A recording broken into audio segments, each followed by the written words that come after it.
WRKC is proud to present a new weekly drama, The Adventures of Harry Flynn. The Adventures of Harry Flynn is written, performed, and directed by King's students. We now present our first episode, A Picture of Innocence. Another week had passed, and I was getting desperate. I hadn't paid my secretary, Deborah, in a month and a half, and I had a feeling her patience was running out. Just little hints from her. A half-empty cup of coffee, the door closed a little harder than normal, sections of the classified circled in red pen. When the door opened, I was convinced she had come in to give notice. Instead, she let in a goddess. Mr. Flynn, I'm Miss Eva Goldburn to see you. The wafting scent of her perfume came in and filled my small, cold office. She looked like all legs in a tight red cocktail dress. Well, not all legs. That'd look strange, but at least 60% legs. Mr. Flynn, are you okay? Her hair flowed like sunshine falling over her shoulders. Her form svelte. Mr. Flynn! What? Thank you, Deborah. Mrs. Goldburn, please, come inside and sit down. Thank you very much, Mr. Flynn. Please, call me Harry. What seems to be the problem? The perfume and the view were distracting enough without her exotic accent. I placed her from the Soviet Union, probably near Moscow. It's for my husband, William. He runs the museum downtown, and they've been hit by some robberies. At first, when it was just a missing statuette from an exhibit on a Himalayan mountain man, he assumed it had been dropped or misplaced. But every week there was some new item due to arrive at the museum that never quite reaches display.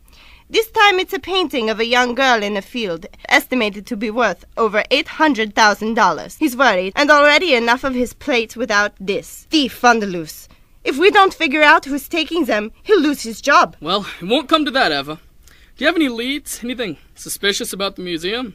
I don't know. There's a tall man with freckles who's been around the loading area. I mean, there's nothing specific. But he started hanging around when the first piece was stolen. Does that help? Hard to say, Eva. It may just be exactly what we need to save your husband's job. Got a list of the stolen pieces and the address of the museum, and Eva went on her way.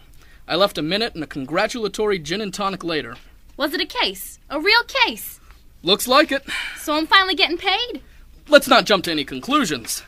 I brushed by my surprise secretary before she could complain, and within the hour I was standing in the front of the museum with the curator. A tiny, nervous-looking man with glasses the size of dinner plates, a cheap wool suit, and black leather shoes that looked like they cost more than they were worth. I got the idea that he didn't want my help. I don't want your help. But Mr. Goldburn, if I could just look around... That won't be necessary. We have security here and can take care of it fine without you snooping around. I just need to... Security. See this man to his car. I didn't grant him the satisfaction of seeing his goons in action. I left the building and circled around to see if I couldn't find a tall, freckled man. The museum shared an alley with an office building with predictable contents. A couple of overturned garbage cans, the worst sign of foul play. Behind the museum, there was a loading dock. I snooped around for a bit, but didn't find anything remarkable. Just before I left, I noticed a matchbook imprinted with the outline of a woman and the words, "The Side Door." I headed to its address, located in the less fortunate side of town, to see if I'd gotten lucky. The side door turned out to be a run-down little club halfway through an alley that looked like it had seen better days. If it weren't for the giant of a man standing outside, it could be mistaken for an emergency exit. Hey, this the side door? You a cop? No? Then this is the side door. I moved to step in, but was stopped by a giant hand on my chest. Gotta check you for weapons. Don't want any trouble. Can't leave you bring this in, but you can have it when you leave. I took my .44 and I went into the bar. It had all the trappings of a real dive. Already the place was nearly full, and I'd have had a hard time finding a table if I was looking for one. But I wasn't. I was looking for answers. A quick sweep of the room told me that I'd have a hard time getting any of the customers to pay attention to anything other than their drinks or the pretty young things bringing them. So I took a seat at the bar and waited for the tender, a thin man with a mop of yellow hair and an ugly tie. He was apparently more concerned with flirting with a waitress than serving drinks. "Hey, Mac! Some service over here!" What? All right, hold your horses. I'm coming. What'll it be? "A shot of whiskey and a minute of your time." The whiskey's no problem, but I'm really very busy. Would a 20 make time for a talk? You ever work in a bar, friend? No. Same answer. All right, here's 50. If you can't make some time for that... And here's your whiskey. What's the question? Your bouncer was asking me if I was a cop. Anything I should be worried about? Nah, just business. We've got a lot of men who have a talent for selling things people want to buy, but the cops don't take too kindly to. Which explains my business associate wanting to meet me here. Any chance you've seen a tall man with freckles tonight? Oh yeah, he'll be in the back. Right through there. Thanks, friend. Buy your lady a drink for me. Tossed another 10 on the counter, finished my drink, and stowed the shot glass in my pocket. Heading toward the back room gave me views of more crooked looks, mean eyes, and wrongful dealings than most respectable people see in their lives. I went through the door and looked for the tall, freckled man. I didn't look long. Eva hadn't been lying when she said he was tall and freckled, in the same way it isn't lying to say a skyscraper has a first and second floor. Technically true, but missing the bigger picture.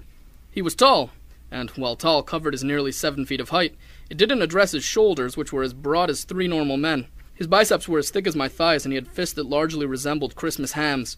The freckles were there, but on a face that brimmed with unintelligent rage against everything around him. Unfortunately, he was my only lead. So I approached him, feeling more like David looking at Goliath with every step. "Hey friend, you got a minute?" His beady eyes looked up from his drink with confusion at being addressed. Talk quick. "I'm here to buy something. A certain painting of a girl in a field. You seen it?" Don't know what you're talking about. "Look, pal, I know you know about the painting, and a couple of other little knickknacks you've been picking up. Now spill." Leave. "Not happening. Maybe I ought to go call the boys in blue. See if they can't get you talking." Instead of talking, he did something I probably should have expected. His fist was like a cannonball to the stomach and knocked the wind out of me. I kicked his legs out from under him and gave him a couple of hard socks to the face. Then one of his giant hands grabbed my neck and began to squeeze. The world started to dim as I fought to stop him from strangling the life out of me. We'll return for the exciting conclusion of The Picture of Innocence, but first, a word from our sponsor.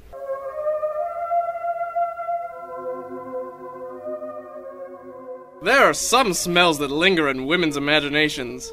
The wafting aroma of a burnt-out cigarette, the gentle bitterness of a cup of day-old coffee, the sharp aroma of a down shot of gin.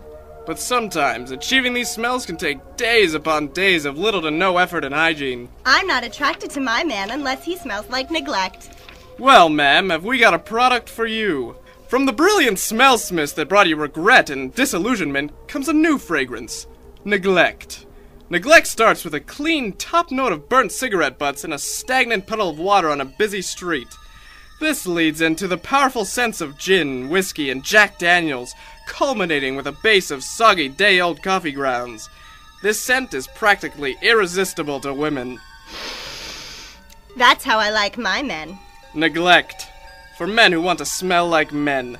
Now available at Big Al's classy wholesale smell shop. Locations in the Pennsylvania, New Jersey area. Mostly New